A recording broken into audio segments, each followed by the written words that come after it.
વધસ્પતિની પાછળ રાખો કે હું તમારી વાણી પોકારી શકું, તમારા પવિત્ર આત્માને અમારી વચ્ચે કામ કરવા દો. ઈશ્વરના નામમાં પ્રાર્થના સાંભળો. Amen. Revelation chapter 3 verses 1 to 6 આપણે આગળ વાંચવામાં આવ્યા છે અને આ વચનો આપણે આપણી આગળ ખુલ્લા રાખીશું, જેમાંથી આપણે આજે શીખવા માંગીએ છીએ. જો Revelation chapter 3 verses 1 to 6 એને આપણે ડિવાઇડ કરીએ તો આ પ્રમાણે એને ડિવાઇડ કરી શકાય. We can give subtitle. Verse 1 about God, ઈશ્વર વિશે. Number 2 about church also. મંડળી વિશે પણ ત્યાં લખવામાં આવ્યું છે. Verses 2 and 3 મંડળીને સૂચના, એક ચેતવણી આપવામાં આવી છે, અલર્ટ કરવામાં આવી છે મંડળીને. ચોથી બાબત ત્રીજી કલમમાં about result, and it is negative remark. એક નકારાત્મક રીતે કે જો નહીં સાંભળશો તો, if you will not listen, this will be the result. ચોથી અને પાંચમી કલમ છે verses 4 and 5.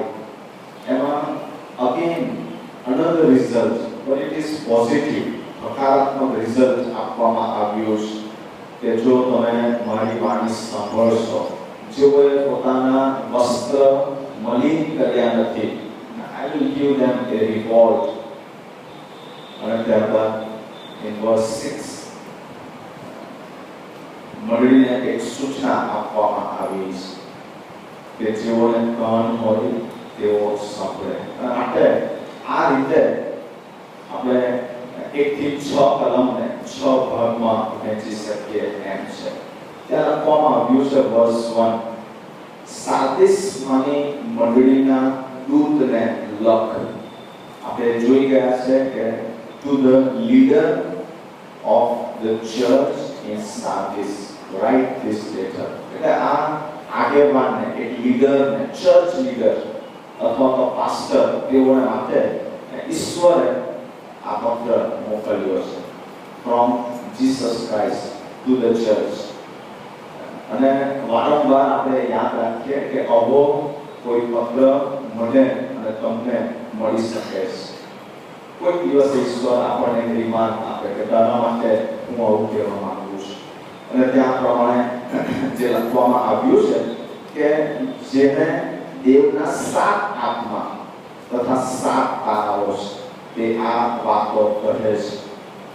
તારા કામ હું જાણું છું કે તું નામનો જીવે છે, પણ તું મુએલો છે. પ્રભુએ સાર્દિસની મંડળીને જે કહ્યું છે એ ખરેખર બહુ જ નકારાત્મક બાબત લીધી છે. It's a very strong negative remark to the church. And that remark is, you are dead church. લાગે છે કે તમે બહુ જીવંત છો, પણ ખરેખર તમે મરી ગયેલા છો. It looks like that you are so live and so active, but you are dead. That's what the remark from Jesus to the church of Sardis. સાર્દિસની મંડળીને પ્રભુ એવું કહે છે કે તમે તમારા જે કામ છે એ હું જાણું છું. You looks like so active. તમારા કેટલા બધા કામ ચાલી રહ્યા છે અને એવું લાગે છે કે તું જીવે છે, એકદમ લાઈવ છે, જીવંત મંડળી. પણ ખરેખર જ્યારે હું તમને તપાસું છું, when I examine you, I give this result that you are dead church. તમે મરી ગયેલા છો. હવે તમે જાણો છો dead church means તું મુવેલો છે. પ્રભુ ઈસુ ખ્રિસ્તના આ જે શબ્દ છે કે તું ખરેખર મરી ગયેલો છે, એનો અર્થ શું છે કે તારામાં કોઈ જાતનું જીવન નથી. there is no life. જો કદાચ ઈશ્વર કોઈ વ્યક્તિને અથવા કોઈ ચર્ચને આ ઇમારત આપે, આનાથી વધારે દુઃખદાયક ઇમારત બીજી કોઈ ના હોઈ શકે. There is no any other more strongly negative remark than this, that you are dead. તમે વિચાર કરો કે એક વ્યક્તિ કે જેને કદાચ એક્સિડન્ટ થઈ ગયો છે. અમે થોડા સમય પહેલા રેવરન્ડ ઇઝરાયલ દેવદાસ સાહેબ કે જેઓ છેલ્લા લગભગ 37 વર્ષથી આહવા ડાંગ વિસ્તારમાં એફએમપીડીના પાયોનિયર મિશનરી તરીકે તેમણે કામ કર્યું અને રેવરન્ડ ઇઝરાયલ દેવદાસ સાહેબ એમના વાઇફ સાથે 11 થી ચર્ચ જઈ રહ્યા હતા. નવો રોડ બન્યો હતો અને ત્યાં પંપ બનાવવામાં આવ્યો હતો કે જેને પાર્ક સાહેબને ધ્યાન રહ્યું નહીં અને બાઇક પર તેઓ જતા હતા. એમના વાઇફ પાછળ બેઠા હતા, પડી ગયા અને એમને બ્રેઇન હેમરેજ થયું. સુરતની મહાવીર હોસ્પિટલમાં એમને દાખલ કરવામાં આવ્યા છે અને મારી ગણતરી પ્રમાણે આજે લગભગ 22 કે 23 દિવસ થયા છે અને કોઈ જાતનો રિસ્પોન્સ આપતા નથી. એ કુટુંબને જો તમે મળો તો બહુ ભારે હૃદયે આઈસીયુની બહાર હોસ્પિટલમાં તેઓ 22-23 દિવસથી બેઠા છે. એમનો એક દીકરો પરદેશ છે, આવી ગયો છે. બીજા દીકરાઓ અલગ અલગ જગ્યાએ રહેતા હતા. છેલ્લા 22 દિવસથી સુરતમાં તેઓ હોસ્પિટલની બહાર, રૂમની બહાર બેસી રહ્યા છે, જસ્ટ વેઇટિંગ કે કંઈક સાઇન અમને મળે. સો if person is met with an accident and had a brain hemorrhage, and if the person is admitted in ICU and if there is no response, family will be in deep sorrow because there is no response. Doctor જ્યારે તપાસે છે ત્યારે શું કરે છે કે દર્દીની પાસે આવે અને પછી કદાચ ચપ્પી વગાડે, શું નામ છે એમનું, અને પછી તે નામથી બોલાવે, હલો સંભળાય છે. કદાચ ઘણાને તો પગની એડી ઉપર કોઈ સાધનથી કે પેનથી તેઓ એવી રીતે ધસે કે જેથી કરીને એનો પગ ખેંચાય છે, કોઈ રિસ્પોન્સ આપે છે કે કેમ એ ચેક કરવાના માટે. અને જો એ પગ ખેંચાય ને, if there is no response, doctor will say that it's very serious, બહુ ગંભીર બાબત છે, કારણ કે કોઈ રિસ્પોન્સ નથી મળી રહ્યો. તમને ખબર છે ડેડ ચર્ચ એનો મતલબ એ કે church is not responding to the Lord. મંડળી ઈશ્વરને રિસ્પોન્સ નથી આપી. બધું સાંભળે છે, they listen everything, they attend all the activities, but there is no response. તેઓ પોતાના હૃદયથી પ્રભુની વાત માનતા નથી. એના માટે પ્રભુ કહે છે you are dead.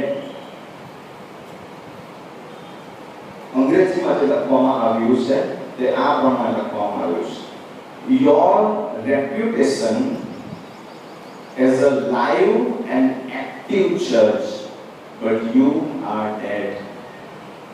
એમની જે સાક્ષી છે તે જબરજસ્ત છે. આ ચર્ચ અથવા આ વ્યક્તિ live and active, but Lord said you are dead. 31મી માર્ચ 2016 નાણાકીય વર્ષ પૂરું થયું. ચૂંટણી પ્રક્રિયા ચાલી રહી હતી, ફોર્મ ભરાયા હતા. કેટલું દાન આપવામાં આવ્યું છે? 3% એની ઉપર ટીક કરવામાં આવે. અને જ્યારે લોકો એ જુએ, એની ચર્ચા કરે, ત્યારે શું ચર્ચા કરે કે કોઈ 10% આપતું નથી, આપી શકાય પણ નહીં. બધાને ખબર છે, everybody knows કે I am not giving my tithe. હું મારું દશાંશ પ્રભુને આપતો નથી. And that's what the dead church. આ મરેલી પેલી મંડળી કહેવાય. કેમ? કારણ કે મને ખબર છે કે મારે આવું કરવું જોઈએ, પણ હું એ કરતો નથી. So there is no response to the Lord. કેટલી બધી બાબતમાં ઈશ્વર જ્યારે મારી સાથે વાત કરે છે, I don't respond. Lord speaks to me many times, but I don't respond. And then the dead church. અને માટે પ્રભુએ બહુ દુઃખ સાથે કીધું છે કે તારા કામ હું જોઉં છું, તું જીવે છે, yes, you are live and active, but you are dead. તમને ખબર છે, કદાચ કોઈ એક વ્યક્તિ રણમાં પાણી માટે વલખા મારતી હોય અને એની પાસે પાણીનું ટીપું પણ ના હોય, અને એ પાણી શોધતા શોધતા રણમાં જો પડી જાય અને એને એમ થાય કે એક થોડું પાણી મને મળે તો કેટલું સારું, અને જો કદાચ એને દૂર એક કૂવો દેખાય અને જેમ તેમ કરીને પોતાની બધી તાકાત ભેગી કરીને કૂવા સુધી પહોંચે કે મને પાણી મળી જશે, અને એ કૂવા પાસે આવીને જ્યારે એને એવું જોવા મળે કે આ કૂવો તો સુકાઈ ગયેલો છે, મરેલો છે કૂવો. This well is dead, there is no water. And when man is searching for water, but there is no even drop of water, what a sad situation. If one person who is searching for a life, and when he comes to church, and when he doesn't get that life, what a sad situation for the church. જો કોઈ આ જગતમાં અટવાતી ભટકતી વ્યક્તિ મંડળીમાં આવે અને આ ચર્ચમાં કે પછી આપણી સાથેના સંબંધમાં એને જો ખ્રિસ્ત ના મળે તો એ મંડળી કેટલી બધી સુકાઈ ગયેલી, કેટલી બધી મૃત મંડળી, અને આનાથી દુઃખદ બીજી કોઈ બાબત હોઈ ના શકે. There is no more painful situation for the church. That church is dead. આપણે જ્યારે પ્રભુની વાણી સાંભળીએ છીએ, આપણા વ્યક્તિગત જીવનમાં, આપણા વ્યવહાર, આપણા કાર્યો, આપણા વિચાર, આપણને ખબર છે કે આવું નહીં કરવું જોઈએ, we still do it. Why? Because we are dead. It means we don't respond. આપણે પ્રભુને પ્રત્યુત્તર આપતા નથી. હા પ્રભુ, હવે હું આવું કરીશ, સારું પ્રભુ, હવે હું ચેન્જ થાઉં. We don't change. Recently I went for one training, and they said that if you are wearing your watch on your left hand, try to wear in the right hand, and just try that how many days you will do this. અત્યારે ટ્રેનિંગમાં ગયો અને એમને એવું કીધું, જો તમે ડાબા હાથમાં ઘડિયાળ પહેરો છો વર્ષોથી, જમણા હાથમાં પહેરવાની શરૂઆત કરો, જુઓ કેટલા દિવસ તમે પહેરી શકો છો. કદાચ તકલીફ પડશે. કેમ? કારણ કે આપણે બદલાવતા નથી. We don't change. આપણને આ જ રીતે ફાવી ગયું છે. અમે તો આવું જ કરીએ, અમારી મંડળીમાં તો આવું જ થાય, અમે આવું જ કરતા આવ્યા છે. And we keep on doing the same thing, and we don't want to change anything. Even if God tells us, we don't change.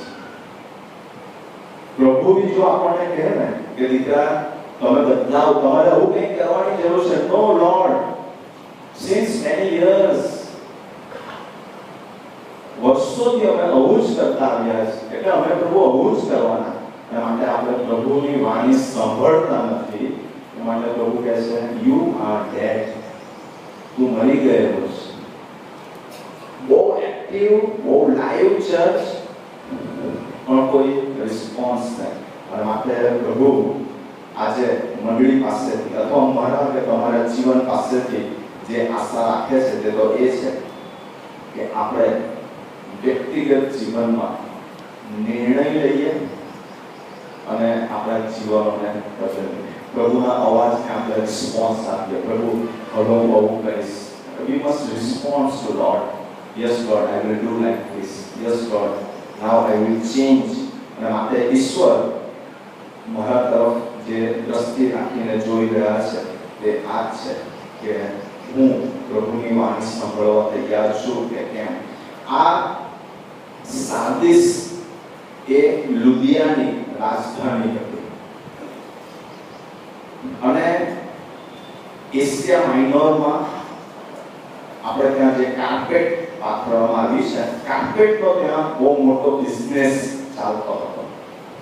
And they had a carpet business in Sardis. So the people were so rich, but due to one earthquake, the whole business and city was damaged. આખું શહેર એક મોટા ધરતીકંપમાં ખલાસ થઈ ગયું. લોકો મરણ પણ પામ્યા અને આખો એનો જે કાર્પેટનો બિઝનેસ હતો એ પડી ભાંગ્યો અને એક ધરતીકંપને લીધે ત્યાં બહુ ખાના ખરાબી થઈ હતી. અને માટે આ એક એવી જગ્યા છે કે જ્યાં સોનામાંથી રૂપું કઈ રીતે તૈયાર કરવું એની શરૂઆત સાર્દિસમાંથી થઈ હતી. બીજી એક બહુ અગત્યની બાબત કે જે કરન્સી છાપવાની શરૂઆત થઈ હતી એ આ જગ્યાએથી શરૂઆતના સમયમાં ત્યાં કાર્ય થયું હતું. માટે આ એક બહુ જ અગત્યની જગ્યા છે કે જ્યાં ઘણા બધા મોટા કામો થયા છે.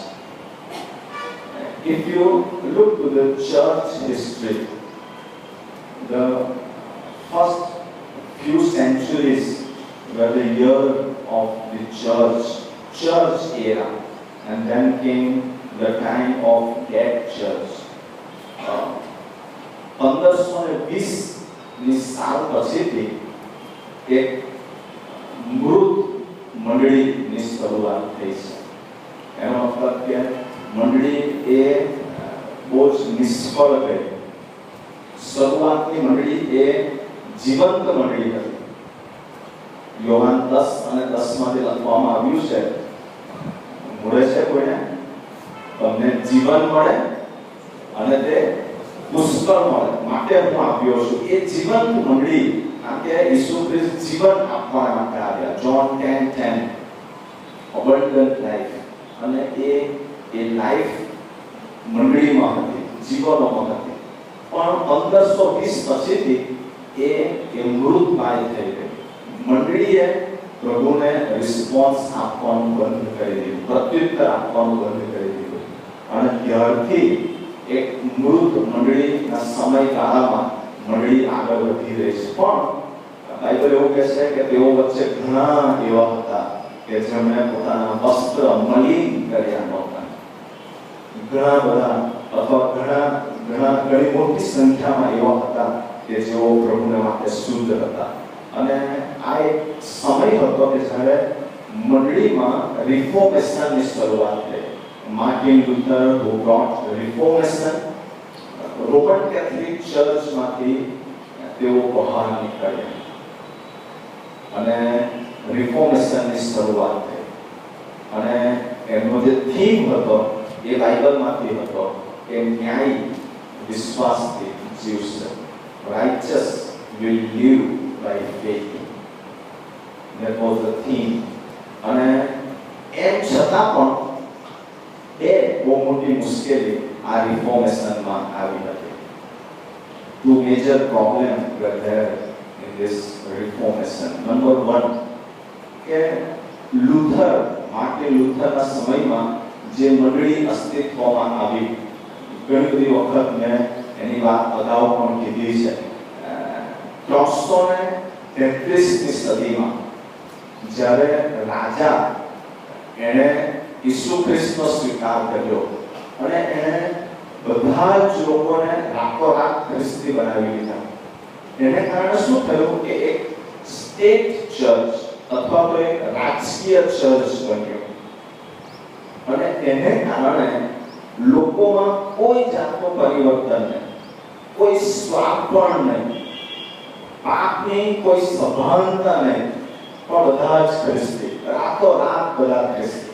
There was no understanding regarding sin and confession. confession and cross of the Christ, but suddenly King announced that everyone should be a Christian. So the whole state became a Christian without any confession. There was no real understanding on born again experience. And so the church became a dead church.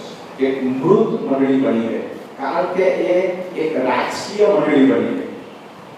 રાજાના ખજાનામાંથી મંડળીના માટે બી પૈસા આવે અને church માટે પૈસા આપવામાં આવે અને આટલા દેવળો બનાવી લો અને આટલા પાવકોને નિમણૂક કરી લો અને કોઈ જ સમજણ નહીં.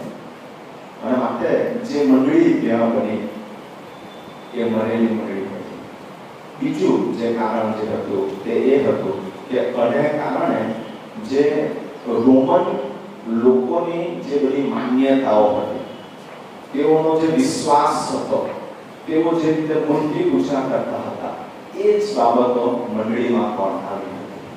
અને મરિયમની પૂજા અને એ જે બાબતોની શરૂઆત થઈ હતી અને એને કારણે મંડળી એ ખરેખર નિષ્ફળ ગઈ હતી. માટે એ બાબતને કારણે મંડળી એ પ્રભુને માટે જીવી શકતી નહોતી. અને આજના દિવસે હું અને તમે અથવા એક મંડળી તરીકે કદાચ ઘણા કાર્યો કરીએ એક્ટિવિટીઝ પણ હું વ્યક્તિગત રીતે પ્રભુની વાણી સાંભળું છું, હું બદલાઉં છું, એ મને તમારા માટે બહુ મોટો પ્રશ્ન છે. પહેલી કલમમાં જે પ્રભુની ઓળખ આપવામાં આવી છે રેવલેશન ચેપ્ટર 3 વર્સ 1 ત્યાં આ પ્રમાણે લખવામાં આવ્યું, સાર્દિસમાંની મંડળીના દૂતને લખ કે જેને દેવના 7 આત્મા તથા 7 તારા છે. હવે આગળ આપણે ઓલરેડી આ બાબતને જોઈ ગયા છે. 7 spirits, it is regarding the Holy Spirit. It doesn't mean that the God has 7 spirits, but the 7 characters of the Holy Spirit. 7 આત્માઓ છે એવું બાઇબલ કહેતું નથી. ત્યાં જે 7 આત્મા લખવામાં આવ્યું છે ખરેખર પવિત્ર આત્માના જે 7 ગુણ છે અથવા તો જે સ્વભાવ છે એની વાત કરવામાં આવી છે. જો તમે યશાયા 11 અને બીજી કલમ વાંચો તો ત્યાં આ બાબતની સ્પષ્ટતા કરવામાં આવી છે. આઈઝાયા ચેપ્ટર 11 વર્સ 2. અને માટે આ 7 આત્મા એટલે ખરેખર તો 7 જે ગુણ છે અથવા તો 7 ચારિત્ર છે અથવા તો 7 પ્રકારના પ્રભુના આત્માના કાર્ય છે એની વાત લખવામાં આવી છે. અને ત્યાં લખવામાં આવ્યું છે કે 7 તારા, અને આ જે 7 તારા છે એ એન્જલ્સ ઓફ ધ ચર્ચિસ, જે 7 મંડળીઓ જે છે અને એના જે આગેવાનો છે એ 7 દૂત જે છે 7 મંડળીના એ આ 7 તારા છે. અને એ ઈશ્વર કે જેને દેવના 7 આત્મા તથા 7 તારા છે તે આ વાતો કહે છે. અને એ બાબત આપણે જોઈ ગયા કે પ્રભુ મંડળીને કહી રહ્યા છે કે તારા કામ હું જાણું છું અને તું જીવે છે એ પણ હું જાણું છું, પણ તું નામનો જીવી રહ્યો છે. એનો મતલબ શું છે ખબર છે? કે ઈશ્વરના હાથમાં એક બિન ઉપયોગી મંડળી, એક એવું ખ્રિસ્તી જીવન કે જે પ્રભુની પાસે આવ્યું તો ખરું પણ આજે ઉપયોગમાં પ્રભુ લઈ શકતા નથી. It's regarding the church. Church means separated people.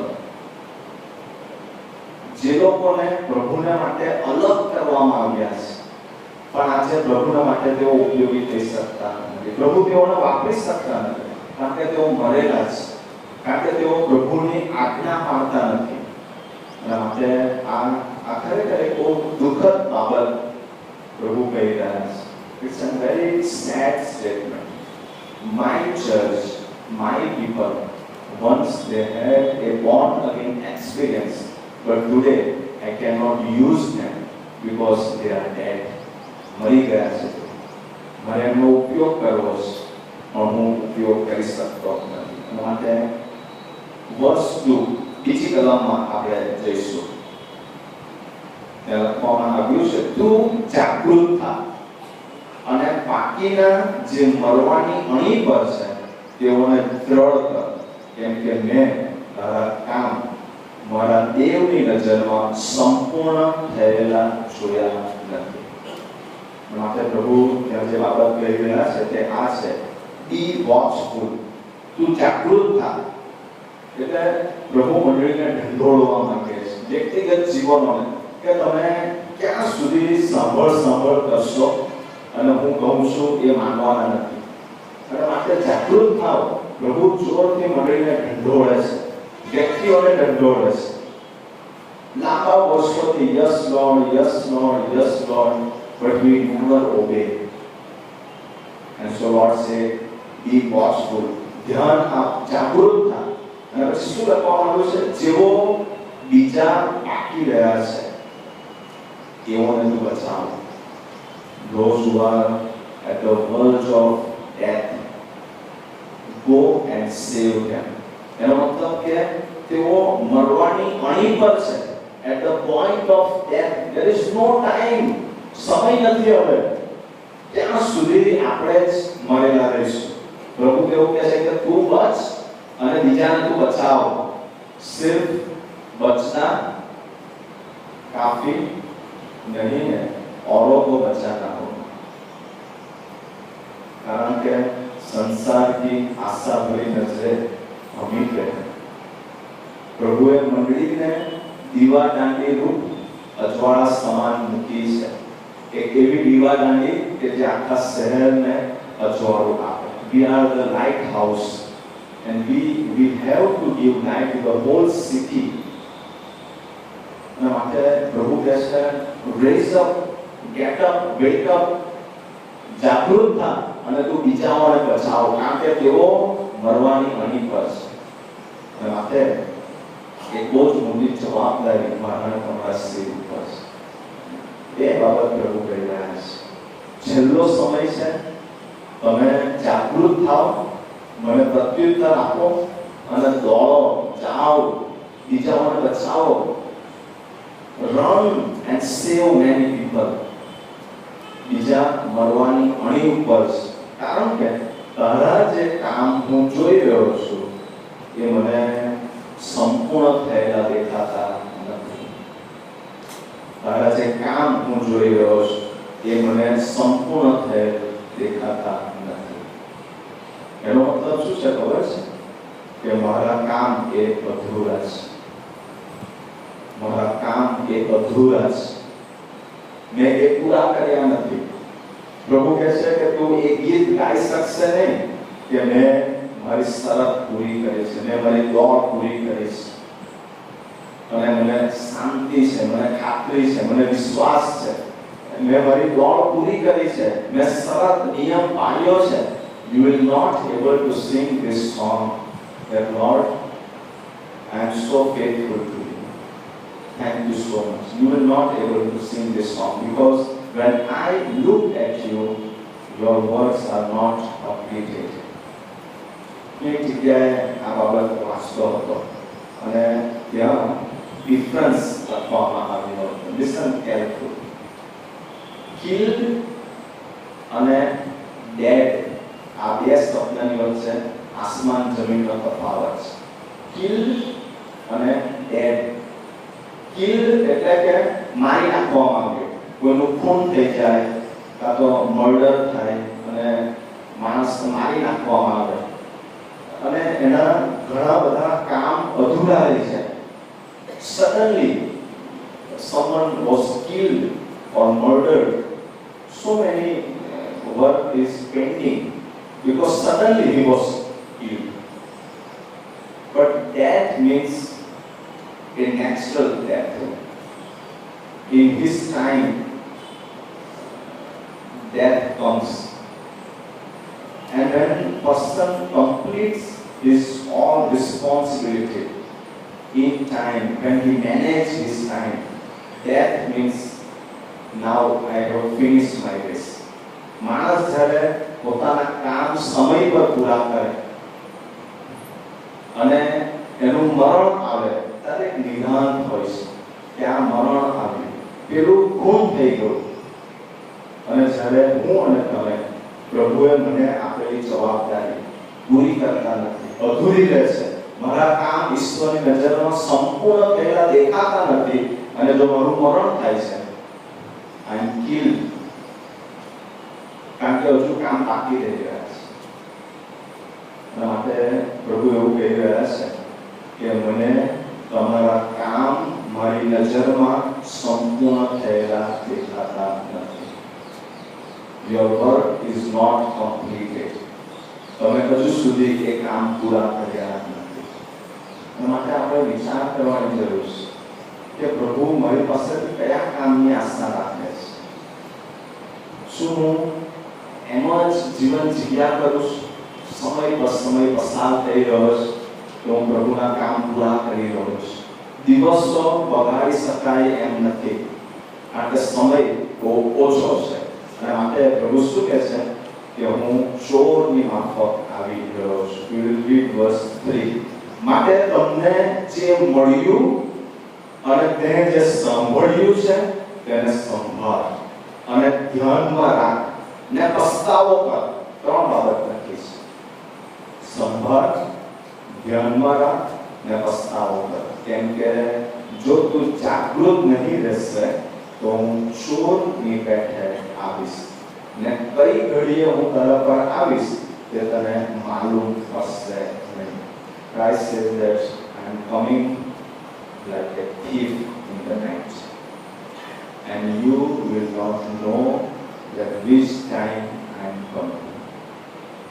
આપણો ઈશ્વર ચોરની માફક અચાનક આવી રહ્યો છે. એના માટે પ્રભુ શું કહે છે કે you had so many opportunities to listen, to learn, to study. Remember all this and do something.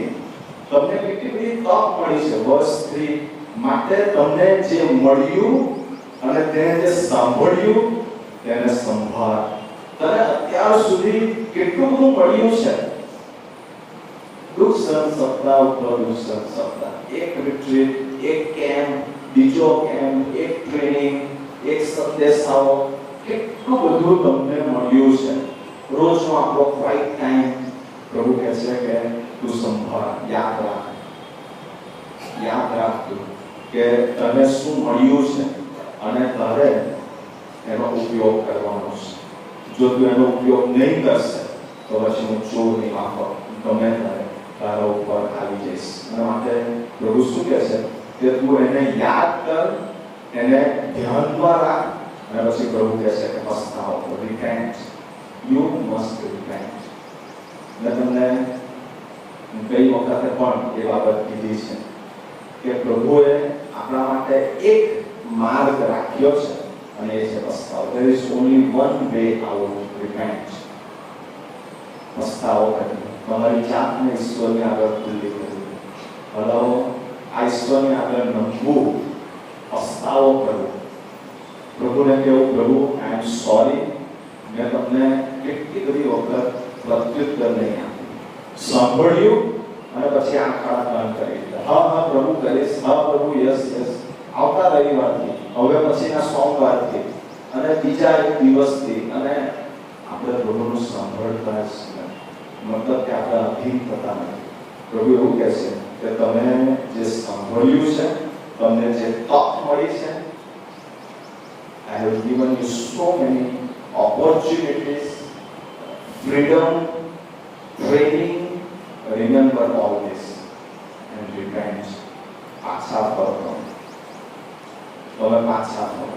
અને આ પાછા ફરવું શું છે ખબર છે? What does it mean?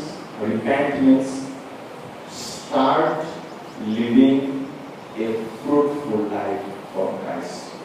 Start living a fruitful life for Christ. પ્રભુને માટે એક ફળ સેવાનું કાર્ય શરૂ કર્યું. પ્રભુને આપણે પ્રત્યુત્તર આપીએ. પ્રભુ જ્યારે આપણને કહે એને પાળવા માટે આપણે ડિસિપ્લિન કરી આપણી જાતને આપણે શિસ્તમાં લાવીએ. હા પ્રભુ, હવેથી હું આ પ્રમાણે કરીશ. માટે પ્રભુ એવું કહે છે, જો તમે આમ નહીં કરશો તો હું ચોરીમાં પકાવી દઈશ.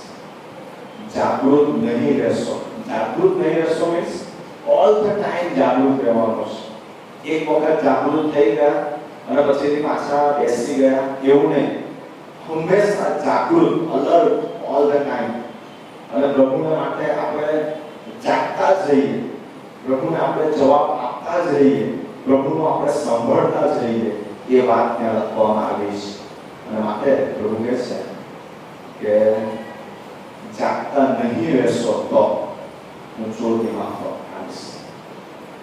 અને જ્યારે ખ્રિસ્ત અચાનક આવી જશે આપણા માટે મુશ્કેલ થશે. પણ જો આપણે જાગૃત રહીશું તો આપણા માટે બહુ આનંદની વર્ષ આપણે 4th કલમ વાંચીશું. તો પણ જેઓએ પોતાના વસ્ત્રો મલિન કર્યા નથી એવા થોડાય નામ તારી પાસે સાર્દિસમાં છે. આ એક બહુ જ આનંદની વાત છે. Such a joyful testimony for the church. Some faithful saints in Sardis. થોડા, બધા મરેલા નથી. Not all are dead, but few are so faithful. હજુ પણ ઘણા એવા છે કે જેમણે પોતાના વસ્ત્ર મલિન કર્યા નથી. એનો મતલબ કે તેઓ જગતમાં ખેંચાઈ ગયા નથી. They are not following the world. They are not copying the custom of this world, but they are following Christ. મૂળભૂત રીતે ત્યાં જે પ્રશ્ન હતો એ જગત સાથેના સમાધાનનો પ્રશ્ન. So many of them they had compromised with world, but few were who were so faithful. પ્રભુના માટે બહુ વિશ્વાસુ હતા અને તેઓએ પ્રભુને છોડ્યા નહોતા. અને માટે પ્રભુ તેઓના માટે સાક્ષી આપે છે કે તમારી મધ્ય થોડાક છે કે જેઓએ પોતાના વસ્ત્ર મલિન કર્યા નથી. મૂળભૂત રીતે ચર્ચની અંદર જે મૂર્તિ પૂજા અને આ પ્રભુના વચનને ખોટી રીતે રજૂ કરીને મંડળીમાં જે કામ ચાલી રહ્યા હતા તેમાં તેઓ સામેલ થયા નહોતા. અને માટે પ્રભુ તેઓને ખરેખર શાબાશી આપે છે કે તમે સમાધાન કરી લીધું નથી. You are still separated one. હજુ તમે અલગ છો. બીજાઓ કરતા તમે અલગ જીવન જીવી રહ્યા છો. અને તેઓની જે પસંદગી હતી કે અમારે અલગ અને ખ્રિસ્તમય જીવન જીવવું છે, એને કારણે પ્રભુ તેઓને શાબાશી આપે છે. તમને ખબર છે આ એવો સમય હતો કે જ્યારે સતાવણી પણ ચાલુ છે. લોકો મંડળીને સતાવતા હતા. એક એવી દીકરીની વાત છે આ સમયમાં કે જ્યારે આ દીકરી એક રેફ્યુજી કેમ્પમાં હતી. A small girl, she was in a refugee camp and she had so much pain in her body. બહુ ભારે દુઃખ અને વેદના લઈને આ દીકરી એ રેફ્યુજી કેમ્પમાં જીવી રહી હતી. અને જ્યારે એને કંઈક જમવાનું આપવાનું હતું અને ત્યારે એક ખ્રિસ્તી વ્યક્તિએ એને જ્યારે તપાસી તો એને બહુ જ ટેમ્પરેચર હતું. અને જ્યારે આ દીકરીને પૂછવામાં આવ્યું ત્યારે એને કીધું કે મારે બરડા ઉપર ડ્રેસિંગની જરૂર છે કારણ કે મને સતાવવામાં આવી છે. અને જ્યારે આ નાની દીકરીને ડ્રેસિંગ રૂમમાં લઈ જવામાં આવી અને જ્યારે એને તપાસવામાં આવી, સતાવણી કરનાર વ્યક્તિઓએ આ નાની દીકરીની પીઠ ઉપર એક ગરમ સળિયા વડે વધસ્તંભની નિશાની પાડી દીધી હતી. એને એવી રીતે દજાડવામાં આવી હતી કે એને વધસ્તંભની નિશાની પીઠ ઉપર પડી ગઈ હતી. અને એ જે દાઝી ગયેલો ભાગ હતો એમાં પરું થઈ ગયું હતું. એની સખત પીડા એને થઈ ગઈ હતી. એ દુઃખ ભોગવી રહી હતી. પણ તમને ખબર છે, આ દીકરી એવું કીધું કે મેં ઈસુ ખ્રિસ્તને છોડ્યા નથી. અને માટે જ્યારે એને ડ્રેસિંગ કરવામાં આવ્યું, જ્યારે એને સારું લાગ્યું, ત્યારે એ આ બીજાઓને એવું કહી રહી હતી કે હું ખરેખર ઈસુ ખ્રિસ્તનો વધસ્તંભ મારી પીઠ ઉપર લઈને ચાલી રહી છું. I am really carrying the cross of my Lord Jesus Christ. અને માટે ઈસુ એવી વ્યક્તિઓને માટે કહે છે કે તમારામાં થોડા એવા છે કે જેમણે પોતાના વસ્ત્ર મલિન થવા દીધા નથી. They are separated one. They are a saint who are living faithfully for me. અને માટે એ દીકરી આટલી બધી દુઃખમાં પણ બીજાઓને આને કેવી સાક્ષી આપી હતી કે હું મારી પીઠ ઉપર મારા ઈસુનો વધસ્તંભ લઈને જીવી રહી છું. અને આ વધસ્તંભ મારાથી કદી અલગ થઈ શકે એમ નથી. આપણે વડાઓ શું આપણે એ થોડા એકમાંના છીએ? શું આપણે એ થોડી વ્યક્તિઓમાંના એક છીએ? Are we that a faithful saints who are following Christ, a few one? અને માટે પ્રભુ આપણી પાસેથી એ જીવનની આશા રાખી રહ્યા છે. કારણ શું છે? There is a reward, there is a blessing. અને એ ત્યાં આપવામાં આવ્યું છે. કયો આશીર્વાદ છે? તેઓ ઉજળા વસ્ત્ર પહેરીને મારી સાથે ફરશે, કેમ કે તેઓ લાયક છે. They will have that cloth. તેઓની પાસે એ શ્વેત વસ્ત્ર હશે અને તેઓ મારી સાથે ફરશે. પ્રભુ મને એક એવા શ્વેત ઉજળા વસ્ત્ર પહેરાવશે અને એ મારી એક ટેસ્ટિમની હશે. That will be my testimony. People will know by that how come he has this cloth, and it is God's given. God said they will walk with me. તેઓ મારી સાથે સાથે ફરશે. હું મને પ્રભુ સાથે હોઈશ.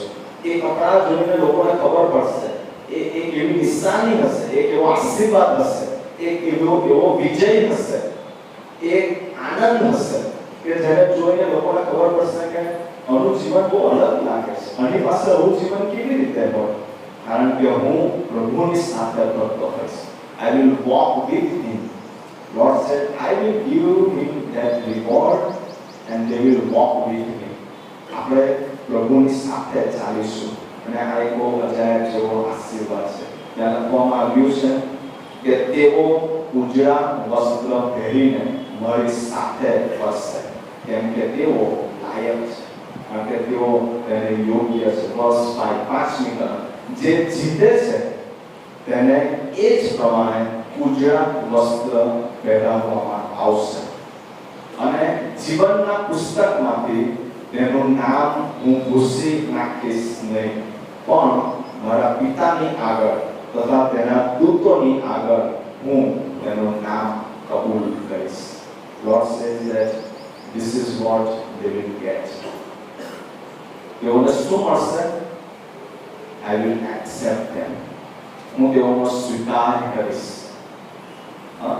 તમે કલ્પના કરો કે કદાચ તમે એક અજાણ્યા શહેરમાં ગયા છો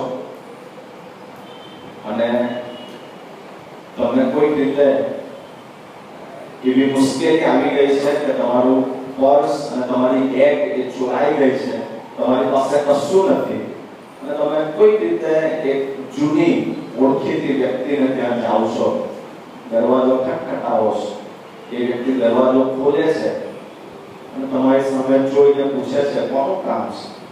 અને પછી તમે તમારી ઓળખાણ આપો છો કે હું આ વ્યક્તિ છું.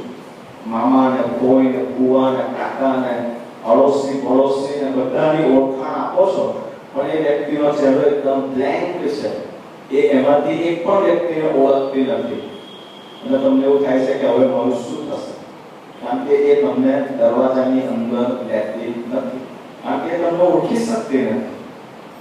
Think of the situation when you go to someone's house and you knock the door, and when they open the door and ask who are you, and when you give your introduction and person cannot recognize you, what will be your situation?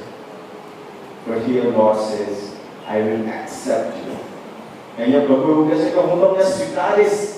એવું લખવામાં આવ્યું છે કે મારા બાપની આગળ અને દૂતોની આગળ. જસ્ટ રીડ, વાંચો ત્યાં. verse 5, the second part. verse 5, second part. જીવનના પુસ્તકમાંથી તેનું નામ હું ભૂંસી નાખીશ નહીં. અને પછી શું લખવામાં આવ્યું છે? પણ મારા પિતાની આગળ તથા તેના દૂતોની આગળ હું તેનું નામ કબૂલ કરીશ. What a joy, what a joy. જો ઈશ્વર આપણું નામ કબૂલ નહીં કરે, એનો ચહેરો બ્લેન્ક થઈ જાય. કોણ છો તમે? ઓળખાણ પડતી નથી. ક્યાંથી આવ્યા છો? અને મને એમ થાય કે પ્રભુ મને ઓળખી લે તો સારું, અને મને સ્વીકારે, મને અંદર આવવા દે. અને પ્રભુ જો મને ના સ્વીકારે તો એ ઘડી મારા માટે કેવી હોય? If Christ cannot recognize me, who am I? Then what will be my situation? But here, as a reward, Lord says, I will accept you in front of my Father and all the angels. What a joy! જ્યારે હું ત્યાં આવું અને તરત પ્રભુ કે ઓ yes please welcome. અરે કેમ બહાર ઉભા છો? આવો અંદર આવો. તમે કેમ બહાર ઉભા રહ્યા છો? પ્લીઝ વેલકમ, આવો અંદર આવો. એ આવકાર એ કેટલું મોટું ઇનામ હશે.